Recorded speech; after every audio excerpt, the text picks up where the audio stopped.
मानव समाचार, मानवता के हक में। नाही, दुर्दैव हे याचा वाटला मला की ते सगळे लोक आमच्याकडे आले होते. मी त्यांना सांगितलं की नाही, आपल्या घराला कोणी हात लावू देणार नाही, कारण मोदी साहेबांनी सांगितलेले आहे की 30 मार्च 2022 तक इस देश के अंदर हर बेघर को घर मिलेगा, और सिर्फ घर ही नहीं मिलेगा, घर में नल, नल में जल. ये मोदी जी के भाषण आहे, कई मर्तबा उन्होंने कई सभाओं के अंदर बोले हैं. मग एका साइडला तुम्ही हे म्हणणार आहे जी ज्या देशामध्ये जे बेघर आहे त्यांना घर देणार, आणि दुसऱ्या साइडला तुम्ही असा जाऊन लोकांचे घरे तोडणार की तिथे लोक 10-10, 15-15 वर्षापासून राहत होते. तुम्ही एकही घर बांधला नाही. पंतप्रधान आवास योजनेमध्ये माझ्या शहरामध्ये एकही घर बांधण्यात आलेला नाही आहे. मग ते का बांधू शकले नाही तुम्ही?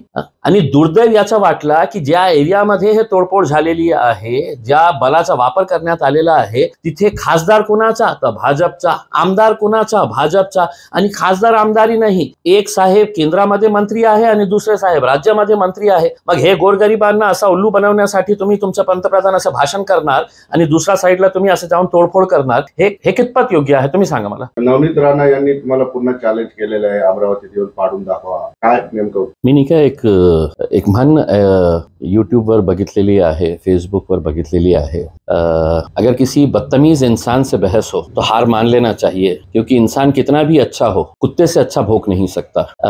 मी याच्या बाबतीत बोलत नाही या महिलेच्या, पण ज्या प्रकारे ही महिलेची भाषा जी वापरत आहे, मला सांगण्यात आलेलं आहे ती SC ची आहे, SC कॅटेगरीमध्ये निवडून आलेली आहे. मग तिला बाबासाहेब आंबेडकरांचं संविधान त्यांनी वाचली की नाही वाचली मला माहीत नाही आहे, पण त्या लोकसभामध्ये फक्त भाजप प्रणित आहे, भाजपच्या तिकीट तिला पाहिजे म्हणून संविधानात विसरली असेल तर ह्या संविधानामध्ये कुठलाही असा हे नाही आहे की कुणाला तुम्ही बळजबरीने जबरदस्ती करून हे तुम्हाला सांगावेच लागेल. असदुद्दीन अवैसी साहेबांनी स्पष्ट लोकसभेमध्ये सांगितलं होतं की आम्ही पुरुषोत्तम रामचा आदर करतो, आम्ही नथुरामचा आदर करत नाही. हे नथुराम सारखे लोक आहेत ज्यांच्या बाबतीत तुम्ही मला प्रश्न विचारलेले आहे. पण ही महिलेच्या बाबतीत आपण काही महिन्यापूर्वी तिच्या जे एक आंदोलन सुरू केली होती की हनुमान चालीसा आपल्या घरामध्ये नाही वाचायचं, उद्धव ठाकरेच्या घराच्या समोर जाऊन आपल्याला वाचायचे आहे. अशा प्रकारची चीप पब्लिसिटी घेण्यासाठी ती अनेकदा चर्चेत आलेली आहे.